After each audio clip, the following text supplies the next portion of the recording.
Clarity on Fire, a podcast for people who know what they don't want out of their life and career, but aren't sure what they'd rather be doing.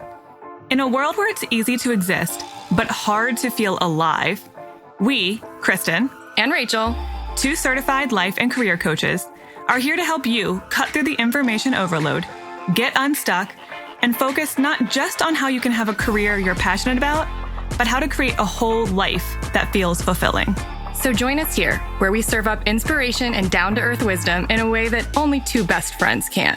We want you to experience the relief of knowing that, yes, you're allowed to want more out of your life and career. And no, you don't have to wander through the dark anymore. Our job is to light the fire that shows you the way. Let's go.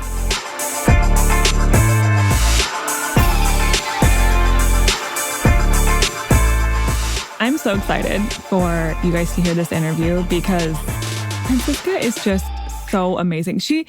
Every time that I have interacted with her, I feel like she has the most soothing presence. She does have a very angelic energy. I feel very at peace. Just had our conversation, which is very aligned with today's topic about meditation. Clearly, she's naturally very good at this and very good at leading other people through this.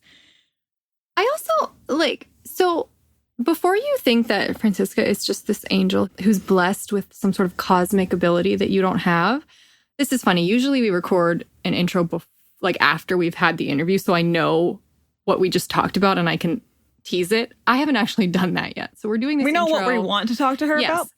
But I'm going to say it, and now I'm going to have to ask her about it later in the conversation. But her story is rough. Yes. For those of you who... Her backstory is rough in a way that we didn't even get into in the last episode we had with her back in November of 2018 when she was a normal person. Yeah. So for those of you who have been following along every episode and you heard us in the last episode give you homework to listen to Francisca's previous episode, you know her story is wild.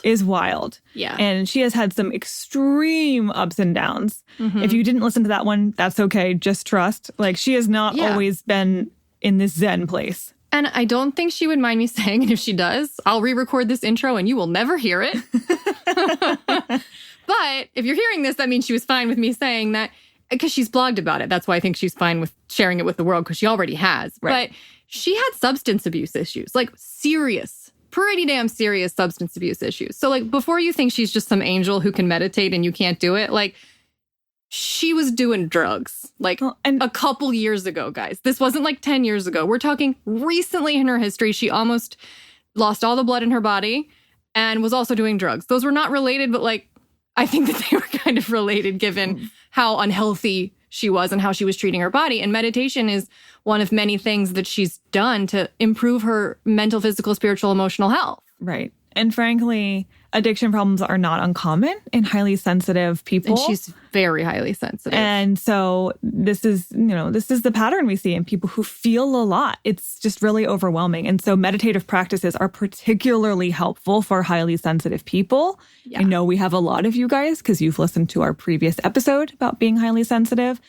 And if you feel like your inner world is easily overwhelmed or easily feels chaotic or too many emotions, meditation is your friend. Yeah. Yeah.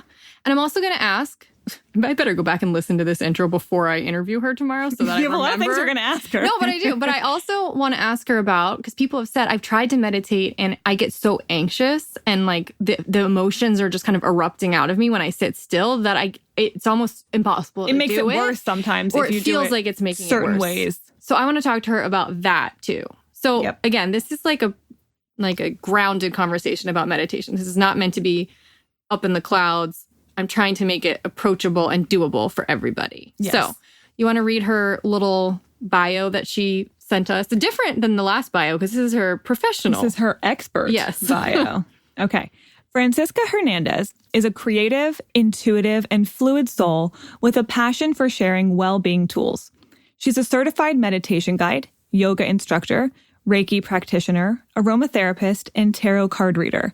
She loves to support her community and volunteers in her spare time to guide meditation for the teachers and students in her neighborhood's middle school, which I think is fantastic to teach middle schoolers meditation. Yes. I mean, from as young an age as you can, I think it's Our lives so crucial. would have been very different if we had learned that when we were 11. I did not know that existed when I was in middle school. I mean, I guess I knew it in movies, but it never occurred to me that I could do it. No. So, okay, enjoy this conversation with Francisca, and we'll be back at the end. Hey, Francisca. Hi. How are you guys doing? Really good. Really excited to have you on again for the second time. Yes. A normal person to an expert for the first time. This will probably not be the first time this happens, but this is the inaugural, like, you've made the transition. That's nice. I like that. So, okay, before we get into, like, the questions I'm sure people have about meditation and the misconceptions and all of that, I want you to share as much as you want to about your journey and how you eventually got into this stuff, not just meditation. You know, you got into Reiki, which we can actually talk a little bit about that too, you know, at some point during this conversation. But you got into a lot of different stuff, but it took quite a while and you had a very tumultuous journey. If they've listened to your interview that we did with you last year, they know that. But there's things you didn't even get to talk about in that interview too. So, like, where did you start and where are you now? So I started like years back searching for an answer, and I didn't really even know what the question was, but I think the closest thing to the question was, what is the point of anything? Yeah. I didn't see any answer to my question. And so I would say I was lost. I was lost. I was disconnected from myself. I was disconnected from the world. I was disconnected from everything. Looking on the outside, you wouldn't be able to know that so much. I was really irritable, but I was functioning. I was working a full-time job and I was, you know, visiting my family and doing all those things that you normally do, watching TV, everything that a normal person does. But I was drinking a lot and I was numbing a lot and I just didn't see a point to anything. And I would say about 2012, I was still asking that question and I came across hypnosis. And it was an attraction accelerator hypnosis. And I kind of started using that, meditate. I thought hypnosis and meditation were the same thing. And so I started using that and I started getting into meditation slowly. And I would fall asleep during meditations. I would do meditation when I was high sometimes just to get myself down to back down to earth.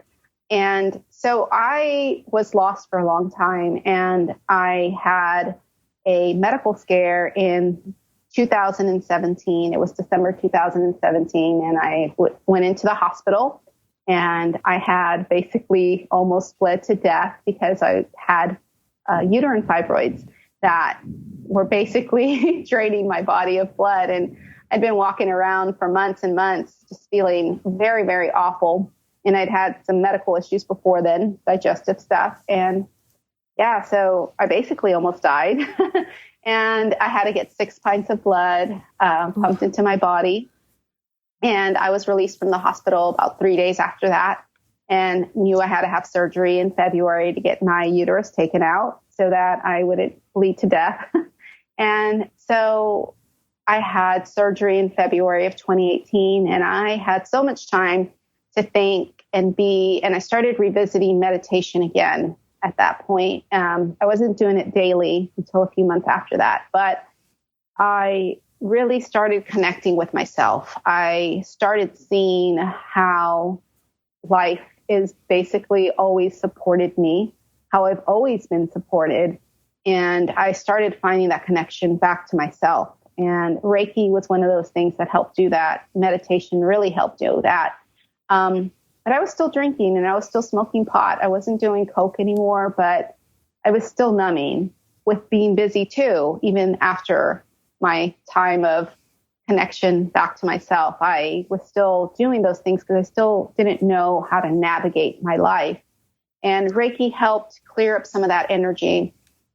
And meditation really helped clear that energy up because it was able to let me sit and be with my thoughts and be with myself and be with my feelings and let me be in that moment of allowing those feelings to pass through and really acknowledging the validity of the feelings, really acknowledging the validity of myself. And that connection to myself really helped me to realize that I didn't need to smoke pot anymore. I didn't need to drink anymore. That, among other things, coaching really helped me clarify a lot of those desires that I had too that were underlying. So then I started meditating daily in May of 2018. A couple of months later, I found a mindfulness-based stress reduction program through Paulo's Mindfulness, and it was a free program that I found. It was an 8-week course, and I was just ecstatic to do that. And that really furthered my desire to find out more about meditation and become a meditation guide. And basically, that led me into more clarification and more discernment of the things that I knew that I wanted to do, with all leading with spirituality stuff like yoga and aromatherapy and some other esoteric stuff like tarot. So that's where I'm at now. Wow. I have to imagine that when you had spent so many years numbing out your emotions, it must have taken quite a bit of courage to get into something like meditation, because meditation is the opposite of avoiding your emotions. It's literally the opposite of doing drugs, right? It's being with how you're feeling. And so I can imagine that might have been really scary at first. Yeah. To give yourself that space. Yeah, it was scary. It was scary. And I think that is one of the biggest reasons that I didn't continuously do it. I also think that's another big reason why I would fall asleep during meditation, because that sleeping was the avoiding of those feelings. And so if you're used to numbing and you're used to avoiding feelings, looking right at them isn't the favorite part. I mean, that's some deep heart and soul healing there. And when you're at your wit's end and you are at the end of that ledge and you are looking down and there's nowhere else to go but to look at yourself, it does take some courage. It takes a lot of fucking courage. It takes strength that you didn't even know you had. It takes pulling from your inner reserves, letting go of emotions that don't serve you and letting those come up and cutting through that mental fog that you've been numbing through. It wasn't easy. And like I said, which is why I think it took me so long to get to a point where I meditated daily. Right. That makes sense. You had to build your way up to being able to do that on a very consistent basis, because probably so much was coming up when you gave yourself that meditative space at first. There was a lot coming up. There was self-doubt and hatred, self-hatred. That was the biggest one. And shame and guilt and fear and all of those things came up, and they're scary to look at. They're really scary to look at. Yeah. So, okay, I want to talk about that part, what comes up when someone starts meditating. But first, before we go back to that point, I want to establish a baseline of what meditation actually is, because I think people have a misconception about what it is and how to do it. And I would like for you to give us your definition of what meditation even means in the first place. So I'll tell you what meditation is not for, and it doesn't do. And then I'll tell you what great. So meditation doesn't make you a nicer person. It doesn't make you a more agreeable person. You don't have to sit in full lotus position with your eyes closed in some weird position. You don't have to stop all thought in order to meditate properly. And you don't have to get enlightenment each time you meditate. You're not doing it wrong if those things aren't happening. So that's what you don't need to expect from meditation. I love that you started with that, because I just feel like there are so many misconceptions about meditation, and people are assuming, oh, if I'm having any thoughts during meditation, I'm clearly doing it wrong. Or if I'm not sitting on my little meditation pillow with my thumb and forefinger together, then I'm clearly not doing a real meditation, or whatever the misconceptions are. I love that you're just like, no, that's not what this is at all. That's not the point. And the reason that it's important for me to say that is because that's how I felt. Yeah. I thought, I'm going to meditate. I'm going to become the nicest person in the world. Every day I'm going to be sitting there with my, in the full lotus position with my thumb and forefinger together. And I'm going to be, meditating for like 2 hours by myself. I thought I'm going to be enlightened each time I meditate. And I thought I'm going to stop all thought. And that doesn't happen. You have 60 to 70,000 thoughts, probably more, running through your mind a day. It's impossible to stop those thoughts. But what you can do is focus. Focus your attention on one thing and then allow your subconscious and allow your mind to do what it needs to do to take that break from constantly thinking, constantly doing. My definition of meditation is just that, finding one thing to focus on for an extended period of time and allowing your mind to get a break, giving yourself a break and reconnecting with yourself, getting to know yourself, getting to know your body, coming home to yourself. That's my definition of meditation. I love that definition because you can do it in so many different ways. Yeah, right. You don't even have to be sitting still. Exactly. That's so true. That is so true. And that's one of the biggest and best things I love about meditation is that it is so versatile. You can do it in any way, any place. And depending on your personality, you can choose the style that you use for meditation. You can use multiple styles for meditation, depending on your personality. If you're somebody who has a hard time focusing and maybe keeping their eyes closed, you could do a candle meditation with your eyes open. You can do an open eye focus meditation where you focus on just one spot. And you can do movie meditation like walking meditation. You can do meditation through yoga and Tai Chi.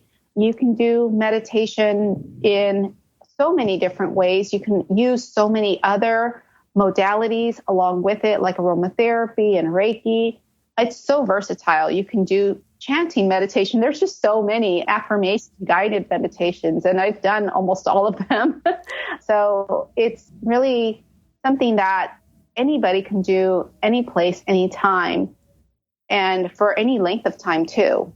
So the question that's coming up for me right now is it's very nuanced, so I might have to explain exactly what I mean by it. But I want to know, why does meditation work? Like, I want to hear your answer first and see if you're getting at the thrust of what I'm thinking. Because I can't even clearly articulate what it is I want to know. Sure. But I want to know why it works. Yes. One of the things that I loved about the mindfulness-based stress reduction course that I took was that there's scientific evidence that backs all this stuff up. And I think one of the biggest reasons that I dragged my feet with the spiritual stuff was because I didn't see the logic behind it. And I need that logic. I need to know why things work. How do they work? Tell me exactly what's going on here. But basically what happens when you meditate, most people also focus on their breath when they're meditating. And the focus on the breath really helps to get your vagus nerve stimulated. And that vagus nerve that's that longest nerve that runs from your brain all the way down to your inner nervous system. And that inner nervous system is your parasympathetic nervous system. And that oversees all of your crucial functions, like communicating with your motor and your sensory impulses and every organ in your body. So basically, that parasympathetic nervous system, that's your fight or flight. That is what gets you that's what balances your fight or flight system. And so your fight or flight system is what increases your stress and your cortisol. And it does that when you're in danger. And so we walk around all day long like we're in danger. Somebody almost hits us while we're driving. They get too close to us in a lane. And so automatically your body does what it needs to do to allow you to fight or flee from the situation. And so what happens is all those chemicals and your nervous system automatically turns on, and then your cortisol raises. And what happens is that helps to get you into that place where you can do something about the danger that's being presented. And so what meditation does is it activates your vagus nerve, and that activates your parasympathetic nervous system, which balances out your sympathetic nervous system. And so basically what it's doing is it's calming you down. And so that deep breathing really helps to do that. When you breathe deep into your belly, when you breathe 2 times longer in your inhale than you do your exhale, you inhale and then exhale twice as long, that activates that nervous system for you.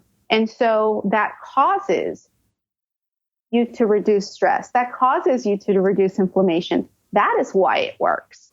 That moving from the mind just going and going and going, activating the breathing allows your body to rest too. It's not just for your brain, it's also your body too. So there's that coherence with the body, the brain, and the heart too. Mm-hmm. Because then when you connect to the heart, there's even more going on there. So okay, a couple points about that. One, we are in fight or flight all the time. It is not just when someone cuts us off in traffic. It's worrying about an email. It's worrying about how to make sure someone likes me. It's how am I going to fit all these things into my day, and how am I going to pick my kid up on time, and I have too many emails in my inbox. I mean, everything is creating that stress state in the body that you were describing. Yes. And so that's partially why everyone needs to be doing something intentional to calm and awaken the parasympathetic nervous system. But hearing you say that made me articulate the question I have even better, which is, how do you bridge the gap between, so we understand in the body how it works. We understand logically and chemically what's happening in the body when you meditate. And so that's compelling in and of itself. And honestly, that's where a lot of people stop. They don't need more of an explanation than that. This is why a lot of business people are like into meditation, even though they're not into anything else spiritual whatsoever, is because science backs it up. Science backs it up. But clearly, Kristen and I are much more into the spiritual part as well. So what I want to know now is, why does calming your body down like that and dropping into that calm, centered, grounded place where your body and your mind can relax, why does that then allow you to connect with your intuition, with your true self? Like, why does that allow you to discover yourself? Right. And that's the perfect way to phrase that question, because it does allow you to connect to your intuition and your inner self and come back home to yourself. And the reason that it does that is that your thoughts are constantly running in the background. And once you slow that down, you're able to hear the guidance that you already have inside of you, because your guidance is able to come through when you're not paying attention to all of those outer things and those outer thoughts. It allows it to come up, and it plays that key role to affect and cut through that mental fog.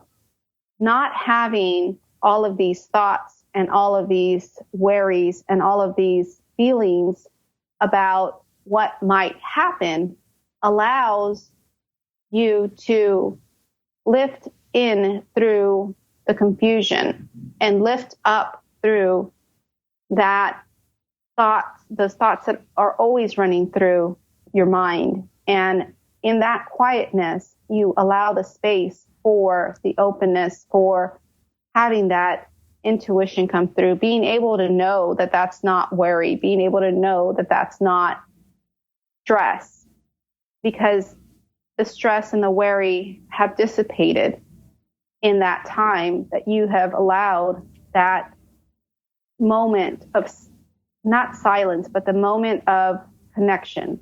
And in that connection, that's where you find that freedom and that confidence and that focus. It allows the awareness to come up through the connection that you wouldn't have had if you were in problem-solving mode. If you're in a mode where you're trying to think about what is the next step.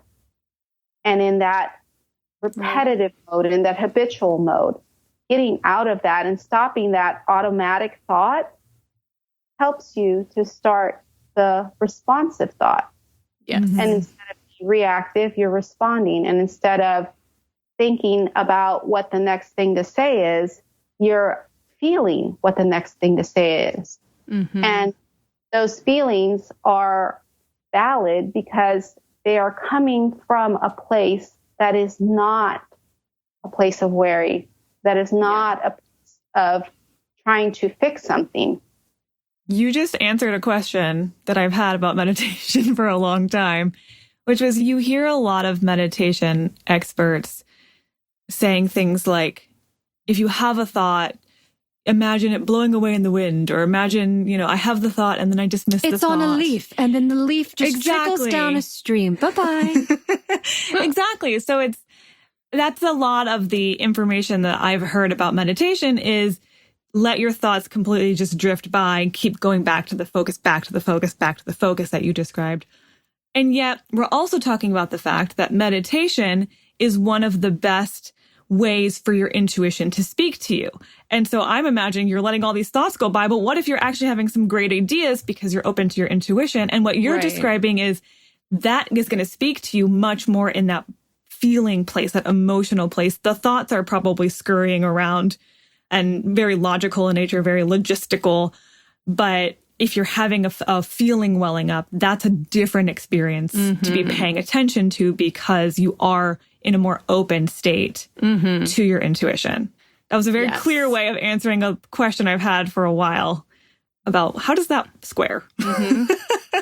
Yeah. I mean, if you're getting a list of stuff to do, that's probably not your intuition. Exactly. Like, oh, I have to send this email out and I have to do this. Don't forget to do that. But if you get something different, like, hey, what if you did this way? What if you took this idea and turned it around this way? That's different.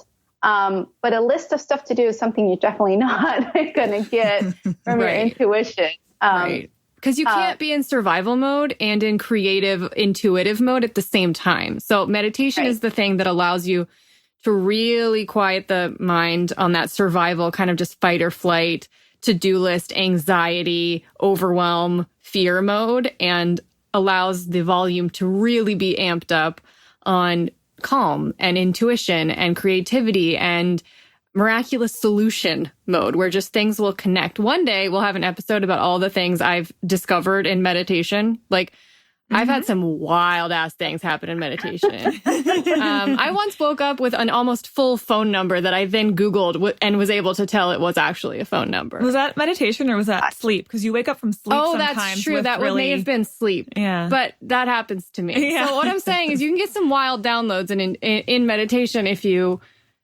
open your mind enough. And I've never been mad at having those thoughts because I can tell the difference. I didn't just randomly come up with that. That just like popped into my head. Yes. Yeah. Like that wasn't just, So, okay. I have so many thoughts. I have one more question based on what we just described. I think it'll be a quick one. I know there's not going to be a perfect answer to this, but just from my own personal experience with meditation, I don't know if there's an exact timing that you would describe here. Maybe there's a minimum time that you would recommend people meditate, because I know whether I'm doing a walking meditation or I'm doing a quieter sitting or lying down meditation, there seems to be this period where my brain is just overloaded. It's like from all the day's thoughts and worries and logistics. Yeah. And at some point, I can start to let that go. But it's almost like I have to let the buzz die down, the mental buzz die down, before I can even try to access that calm state. So I'll go on a walk and maybe the first 5 to 10 minutes, I'm just thinking. And then I'm just being for a little while. So is there a time that you would recommend people start meditating so that they don't get caught up in that anxious period and then just think that's meditation because I only did it for 5 minutes or whatever? No, I think for everybody it's different. And I think that some people can get into it just a little bit easier than others can. Yeah. And I know for myself that if I've got a ton of stuff going on, the way that I meditate really has to change. So I can't always do a silent meditation if I am like a ball of worry. That's not gonna happen. I have to like do a moving meditation, like the walking meditation, or an open eye focus meditation, or some really, really deep breathing meditation. So I think the way that you do it really makes a difference to what your focus level is. Yeah. Now, having said that, if you're typically a walking meditation person and you know that time frame is best for you, then by all means, go ahead and do it. But usually around the 10, 11, 12 minute mark is where most people, I would say around the 12-minute mark, that's a sweet spot, is where most people like actually start getting into the meditation. Yeah. And that's what I found through various forms. I think the deep breathing helps you get there a little bit quicker. So if you're focusing on your breathing, that one helps, like, depending on the type of breathing you're doing, because there's so many ways to do intentional breathing, right? But the deep breathing can get you there quicker. I would say 5 to 7 minutes with the deep breathing. Okay. That's helpful. But with the walking meditations and the other types of meditation that do require focus and movement, I would say that 12-minute mark, that's a sweet spot for me. And again, changing the type of meditation really, really helps to affect the desire that you want. Yeah. And on any given day, Could be different. You might need or want something different. Yeah. Mm-hmm. Yeah, I've changed them out several times in the last couple of weeks but I still keep the practice of what I'm doing. Like I still, want the focus to be on an actual sitting down and a silent meditation for me. But I've definitely had to incorporate different ways to do that and different methods and using different modalities along with that. But I think that it depends on everybody. But for a deep breathing, 5 to 7 minutes. And then for any other meditation, I would say about 10 to 12 minutes is where you get that real entrance into yourself. That feels right for me too. I agree based on what I've experienced. Like once you get past the 15-minute mark, you're really gelling. You're like, really in it. I feel good. And then if you're like past 30, you're like, I am entering into a new plane of existence. And it takes a long time to come back to Earth and then after I'm just that. sleeping. Yeah, probably. Okay, so I have so many questions, but here's my next one. What about meditation? How can we introduce meditation to people who are terrified of meditation? Or who have tried it and are like, ooh, that was uncomfortable. I've had failure experiences. So I've had a couple of clients even recently who are not excited about me telling them that I'd like them to try to meditate. Because, they're like, I'll do it. But some people are very, very unaccustomed and afraid of sitting with their own thoughts. And then some people are willing to try it, but they literally, when they sit there with their own thoughts, they experience so much anxiety and so much overwhelmment that it's almost like, I can't. And they just want to shut it off. So how do we meditate when, the way I see this is that often your reaction to meditation will tell you how much you really need it. And so if you're sitting there and you're having an incredibly overwhelming, anxious experience, it's probably because there's a lot of emotions that need to get out and need to be like almost detoxed. And so it's a sign you need it even more if that's your reaction to it. But it's also understandable that that reaction, if you're having it, is making it harder to commit to. And then you're like, is this just making me feel worse? What's the point? So how do we introduce meditation when it feels like a really big hurdle? Even just 5 to 10 minutes might feel like a really big hurdle for those people. So what do we do? Right. And I can definitely see where they're coming from with that, because I was in that same place too. I think that it's really, again, going back to figuring out what your style is. I think that's the first part of it. Being open to knowing that there isn't just one way to meditate. So if you're somebody who lacks focus, then maybe try the candle meditation. But if you're somebody who needs to be moving and can't just think that they can sit with their thoughts, introduce yoga to them. Maybe lengthen the Shavasana for them. And so that's a general way to get into that meditation. But another thing I would say is to attach your meditation to something that you already do, something that's already a habit. Most people brush their teeth before they go to bed or when they wake up in the morning. Usually most people brush their teeth at least, 2 to 3 times a day, right? Mm-hmm. So maybe attaching meditation with that and in a style that is conducive to their personality. And so making it something more likely that they'll stick with and starting off small. like 2 to 3 times a week versus every day. And maybe try different times of day too, just to see what is going to feel better. Yeah, treat it like a personal experiment, trying different times and different habits and different styles, instead of being like, I have to do it this way. And every time I have, it's kind of sucked. I don't want to, and I dread it. That's not the point of meditation, is to dread it. Open-minded. Yeah, no, definitely. And, I get it, because I dreaded it sometimes too, which is why I would avoid it. But having an open mind about it really helps out, and knowing that there isn't just that one way to do it. Figuring out your style, I would say, is key to that. And then using different methods. For a beginner, I would say using a guided meditation would be the best, even if you're walking and using a guided meditation at the same time, because you're introducing the idea of meditation, and you're not actually getting to that core of you, but at least you're introducing the idea there. Right. You're dipping your toe in, and maybe that's what you just can't throw yourself into the deep end and then expect to swim. I think that's what some people have done. If they've tried to throw themselves too far in too quickly, and they're like, that was super uncomfortable, I'm never doing that again. So you're like, I almost drowned. I don't think I can do this. I don't want to, I don't want to lose my breath. I don't want to drown, And so you don't want to drown in your own thoughts. You don't want to drown in your own self. And then maybe also getting somebody to guide you to, like a guided meditation. What I meant is, like, if you listen to a guided meditation, like, like there's so many apps like Headspace and Calm, and you can do things on YouTube, and, you can find so many guided meditations to listen to in your earphones, but then also find somebody to guide you too, like a meditation teacher or meditation guide. That also works too. But definitely having somebody talk you through it, whether it's in your earbuds or whether it is in person or going to a free meditation. There's so many meditation temples around, and there's so many places that you can meditate. But also, again, attaching it to something that's already a habit.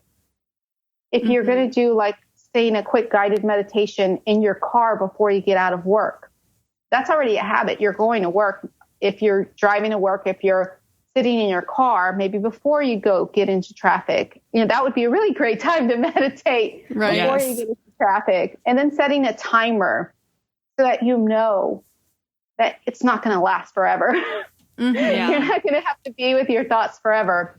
So definitely finding your own style first, finding the best time that works for you, trying different things to see what works best, and then attaching it to something that's already a habit so that it doesn't become very cumbersome.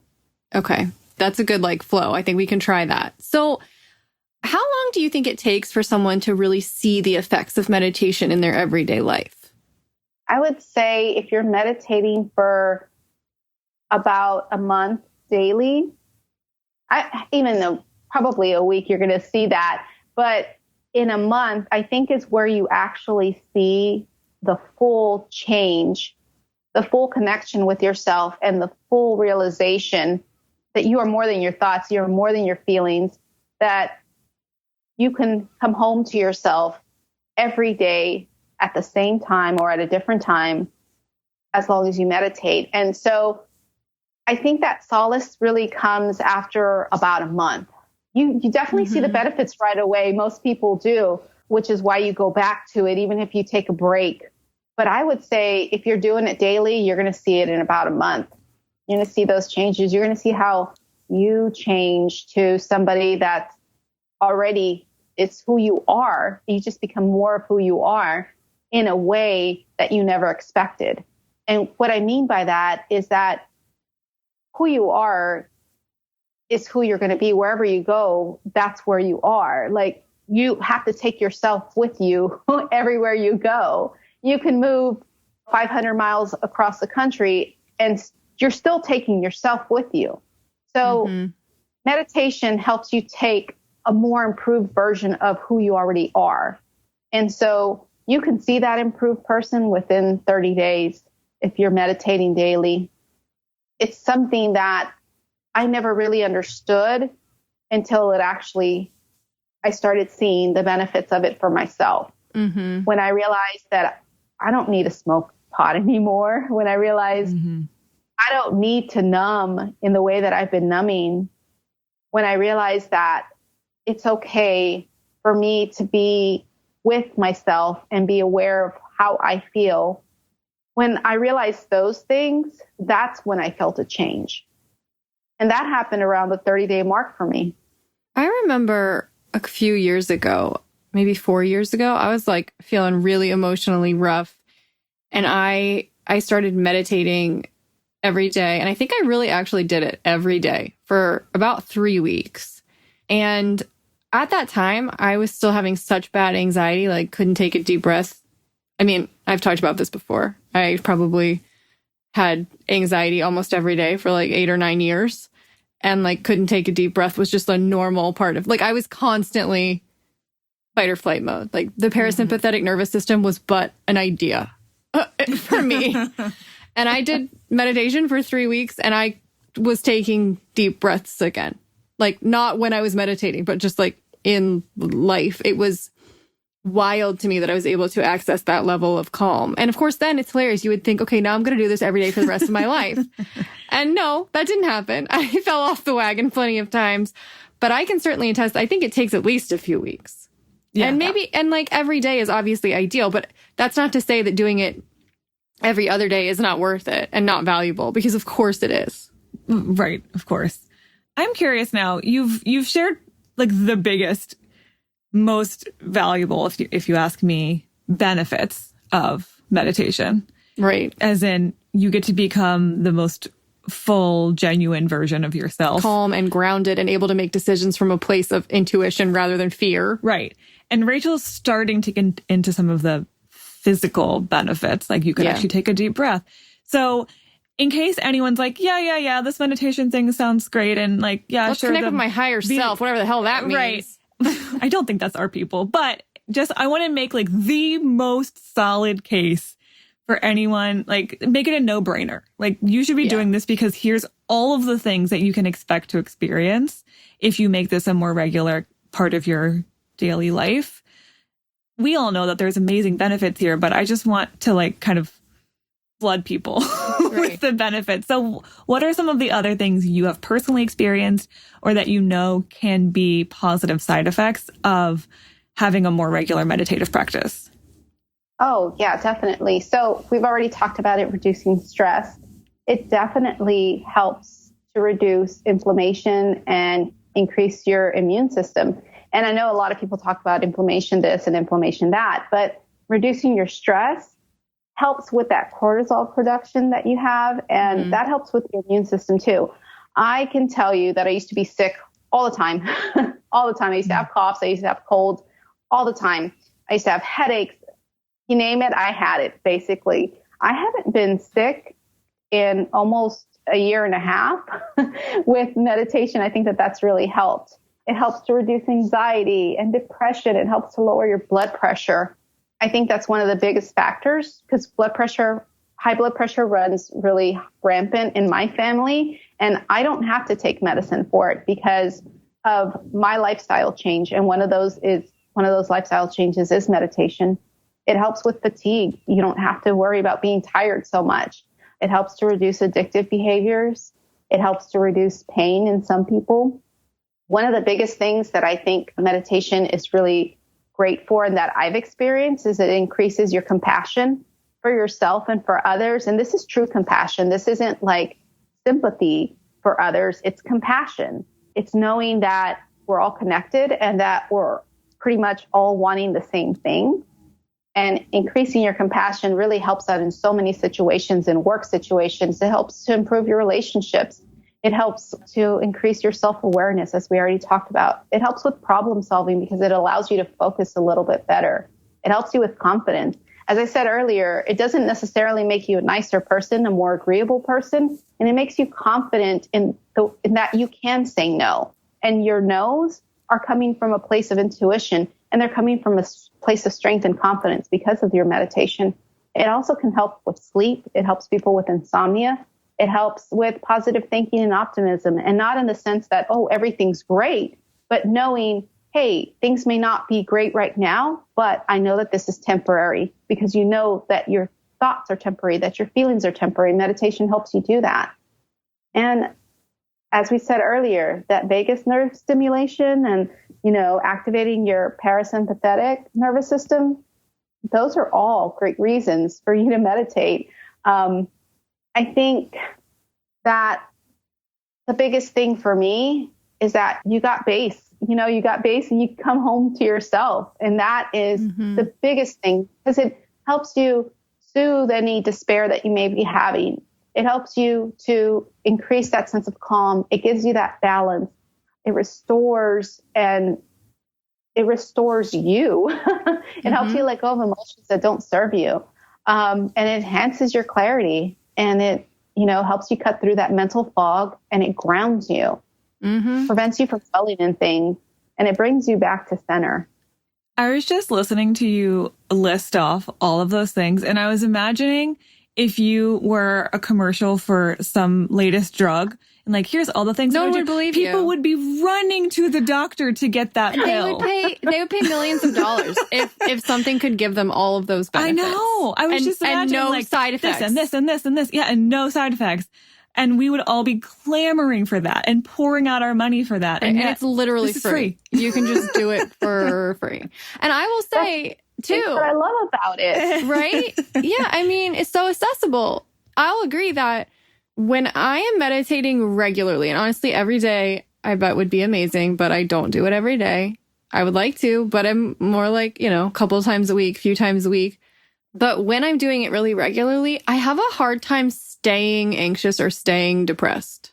It's not like I can't hit those moments. It's just I have a hard time staying there for days on end, because it's just kind of impossible to have your nervous system calmed that much and have those like fearful thoughts calmed that much, and then to not have a little bit more access to feelings that are higher on the spectrum, like hope and happiness and joy. And, what is depression if not having no hope? And what is anxiety is if not constant worries about your to-do list in the future? And meditation is actively quieting both of those things. And also, for someone who has struggled with sleep, I will say I think regular meditation helps me fall asleep faster and like have better quality sleep too. Also, it probably helps with digestion. For those of you who have... It definitely helps with digestion. Right. It definitely helps with digestion. And, there's a couple of things that you said that I kind of wanted to talk about. Meditation is free, and it's one of the biggest reasons that I love to teach it. I love to, especially because I grew up in a lower socioeconomic neighborhood, and I still live in in this neighborhood. And one of the things that I really love about it is that you can teach meditation. I mean, anybody can look up how to meditate, and it'll tell you right then and there. And you look up, meditation videos, and you'll find them.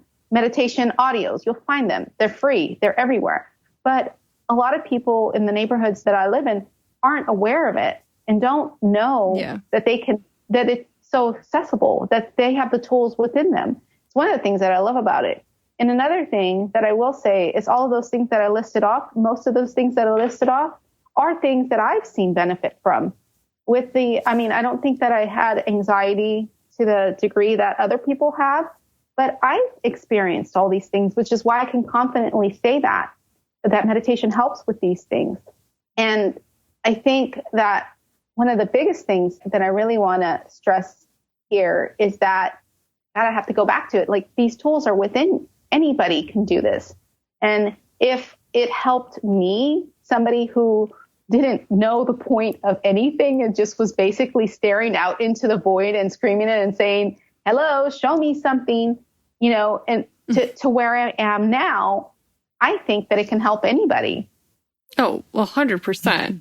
I mean, yes, there's a reason why the best organizations and teams in the world have already glommed onto this, and why, Michael Phelps, all about meditating and visualizing, right? And Oprah. I mean, come on. The people who are at the top of the game, like, Best they understand the value of calming that nervous system and upping your connection to your intuition and your creativity and all of that, because it just makes you perform better and access your feelings more. And that's what so many people, honestly, I want to maybe make one point here about, from a coaching perspective, why I'm so adamant about people trying it at least, is that if you can learn to be with your own thoughts and allow them to flow out of you and like learn to calm yourself down and awaken your ability to have more intuitive and grounded and feelings-based perspective on yourself, then you can do anything. You can be in a meeting where someone's triggering you and you can stay calm. You can realize that, oh, I am not these thoughts I've been having, and that there's a whole nother way I could be looking at this situation. And it also just increases your emotional resilience. Like, you're not going to be as afraid of failure if you realize I can sit through the discomfort of this like emotional pain that sometimes meditation can bring up, and I can breathe through the discomfort and then it will go away. It crests like a wave. It has a peak and then it washes out. Yeah, it's the ultimate self-trust. And a lot of my clients are coming to me because they are indecisive or they don't know what to do and they're lost and they don't have that sense of self-trust. But when you can trust yourself to be able to calm and navigate your inner world and access your deeper intuition, then no matter what life throws at you, you can handle that. I just had a really funny visual come into mind, which I'm sure I've heard other people talk about, but I'll share it with the people who need to hear it. That I feel like a lot of people come to us with their broken appliances, quote unquote, and they're like, fix my toaster. It's broken. I need my toaster to be fixed. And all we help them do is plug their toaster into the outlet. Like, their toaster ain't broken. They're just trying to make toast with a toaster that's not plugged in. And so they're panicking because they're like, how in the world I'm going to starve to death. I don't know how to fix a toaster. Right. And so and just like, how am I going to feed my family? And, it just spirals out of control. And really all you need is to be able to plug back in to the source, which is not anybody else. It's you. You have the power to connect to your own inner guidance and wisdom. And therefore, it becomes so much easier. As I know, Francisca, as someone who's been on the other end of coaching, it becomes so much easier when you're plugged in to know what to do. And also, I want you to back me up on this. You care a lot less about your attachment to the outcome and things happening the way you think you wanted to when your mind was in control, right? That's so true. That's so true. I mean, you can have a high level of intention, but your attachment to the outcome really doesn't affect how you feel, because you know that you're always going to be okay. You know that that you can't mess up things that bad. Right. And one of the things that you talked about really, really hit home when you just said that it allows you to use your intuition in stressful situations.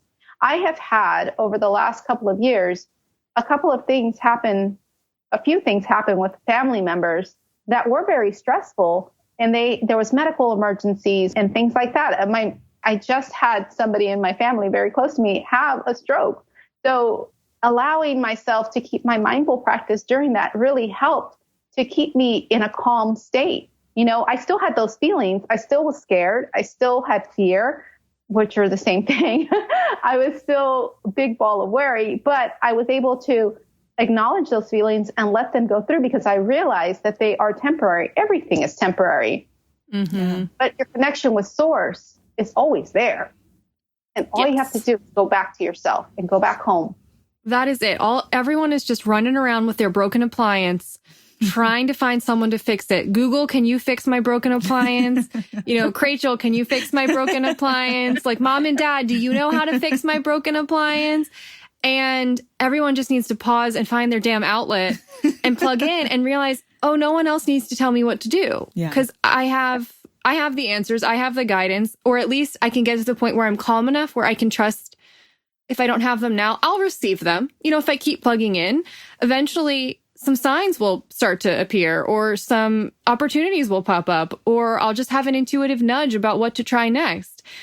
And in that way, you don't fret about not knowing how to fix other appliances in your life, for example, because you're like, oh, well, I'll just plug in and from there we'll just we'll troubleshoot. But I always know that I have the ability to connect to the thing that will guide me through the fixing of the problems. And I don't have to lean on anyone else if I don't. Well, you can lean on people for support, but you don't have to go to other people for answers that they can't really give you about your stuff and your life. Yeah. I feel like we could go on and on and on, but there's one last thing I would love for you to do before we close out this episode, which is, could you just run through a really quick, we've kind of alluded to them, but just for people who are brand new, can you run through a really quick list of what you think, like different types of meditation they could try, just so that they have a nice little neat list? Yes. So you can try guided meditation. So you can search anywhere online for guided meditations. They have different lengths of time. You can do deep breathing meditation. You can do a candle meditation or an open eye focused meditation. You can do a yoga meditation in your shavasana, like keep it extra long. You can do a walking meditation or any type of movement meditation. Heart coherence meditation is a really great meditation to do if you want to get into a deeper state or a more healing state. There's so many great people out there. I think Dr. Joe Dispenza is one of the greatest people right now for the heart coherence meditation. You can do a body scan. Body scan meditation is one of my favorites to do right before you go to bed. You start with keeping focus on start with your toes and then bring the focus and awareness all the way up. Usually by the time I get to my hip, I'm asleep.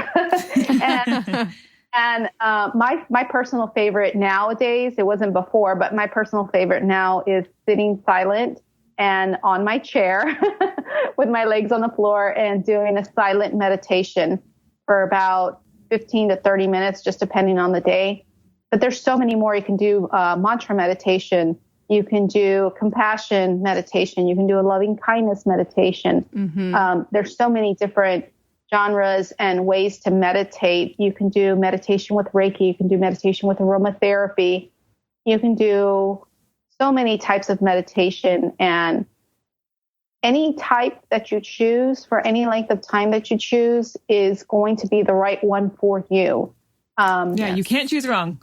Right. You can't choose wrong, and just try to attach it to a habit that you already have going. And so just make it a little bit, just add a little extra time to that habit. And you can't, you can't choose wrong, and you can't, I really believe, and I think you'll back me up, you can't have a wrong experience in meditation. Oh, that's so true. Yeah. Like, don't give up just because it feels really hard or because you think you're doing it badly, because if you think you're doing it badly, everyone's doing it badly. Like, no one is doing it perfectly, and everyone who starts out at something new isn't going to do it great, and you're still getting the benefits, even if you feel like you're doing it badly. Would you agree with me on that? Oh, yeah, definitely. And one of the things I do want to add to that is give yourself a break. And give yourself a break in the sense that when you're meditating, if you're constantly berating yourself, that's what you're practicing. So you're going to practice berating, and then you're going to berate others, or you're going to berate yourself even more. So the more you give yourself a break during meditation, the more you're practicing giving yourself a break, the more you can give yourself and others a break too. It'll help you be more compassionate with the people that you love, and it'll help you be more compassionate with yourself too. Well, I'm sold. Yeah, I'm hoping people maybe will come and give us a comment on which one they're going to try and how it goes. Yeah. I would love to hear people's experiences with this when they try some of the different types you just laid out. I think I'm sure you've inspired some people to get back into it or get into it for the first time. Yeah. I'll also give it another chance if they tried and they hated it. In addition to the apps people probably know about, like Headspace or Calm, I like the app Insight Timer, which is fun because it's more of a crowdsource thing. People have their own profiles and they upload their own meditations. So you can get a library of stuff and from all different kinds of teachers. And you can sort it by style of meditation, music or no music, subject, and also length. So I like it because you can always find something different and new if you want to. And I also really like the open eye meditation where you're just sitting and like staring out a window. Like sometimes I'll just look at the tree and I'll like bird watch for 10 minutes. I'm like, that's meditation. Yeah. It is. Just go on a really long walk with no music or no podcast and just like pay attention to like nature. Yeah. Squirrels. Or your body and how it's moving. Yeah, that's it. So the connection to feet and the arm swing and then take deep breaths. And that is definitely, that's basically a walking meditation right there. Right. Yeah. So, okay. Where can they find you? And like, if they want, which they should, more from you and more, I mean, meditation is just but one thing that you do. Again, you're super into all sorts of healing modalities. So where can they find you and what's the best way for them to connect with you? Sure. And I appreciate you saying that because I am into several different things, as I said before, Reiki, yoga, aromatherapy, and tarot, along with meditation. But you can find me on my website. It's isabeltigerlily.com. I'll link to it. Yeah. And you can, if you're local in Houston, you can find me here. But yeah, go to my website, set up an appointment. Consultations are obviously free, just to chat for about 15 to 20 minutes. And then, we can decide what the best modality for you to use is. And you can get on her newsletter too and get her weekly downloads on Friday, just about all sorts of things. Like you have told some really great stories about wild things that have happened in your life. And you've talked about aromatherapy and crystals and, like clearing out the chakra centers of your body. Like you've gone into all sorts of things that I find fascinating. I know. I enjoy reading them every Friday. Yeah. So you can hear from Francisca that way too. So, and I'll link to that so that you guys don't have to remember anything. Just go to the episode description and you'll see the link there. So thank you a million times. I mean, I could probably talk. I mean, I can just talk to you for hours. And I often do talk to you for a really long time whenever we get on the phone. Yeah, but I'm just so glad that the universe put us together, Like that was the best thing that could have happened probably a year and a half ago. Oh, yeah. I think so, too. I think it was one of the best things that's ever happened in my life. And, and I think it's amazing that you guys offer the service that you do. And it's just great to connect with both of you guys on this level as well. And to share. And that's great is like, I like these conversations. And it's like, oh, yeah, we're also just going to share it with like, a lot of other people. I just was curious to ask you things and hear your experience. Right. But I know if we're that interested, a lot more people will be. So thank you so much for sharing your knowledge about this, your journey. I mean, that's just so inspirational for so many people. So we really, really appreciate you coming back on the podcast. Oh, thank you guys for having me. And you're so welcome anytime. Okay. We'll talk to you soon then. All right. Bye. Bye. So if you guys would like for your story to be fractionally as interesting as Francisca's, which I don't think mine is as interesting as hers. So I'm not like hating on you if yours isn't either. I just think, well, I didn't have all those issues. I didn't almost die. So like she got a trump card on me on that one.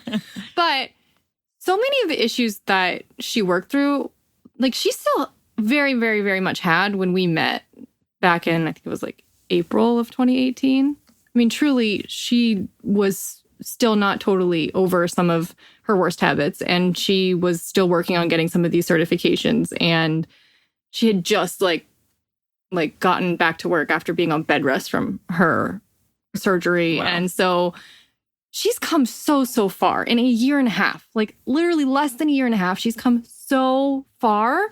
And I just like the proof that that's possible for people. Yeah, that your life can look and feel so incredibly different in a matter of a year and a half. Yeah. So all that is to say, like, if you want to do what she did, hello, that's coaching. That's what she did. Yeah. And that's not the only thing she did. That's one major thing that she did. She texts me out of the blue sometimes just to thank me for like coaching. I'm like, you did all of this work, but she's still, and I'm just like, she's also just one of the most thoughtful people. She's just so nice. But anyway, I'm like, please, you did like literally 95% of that. I don't know why you keep telling me that. I felt like I'm really grateful you feel that way.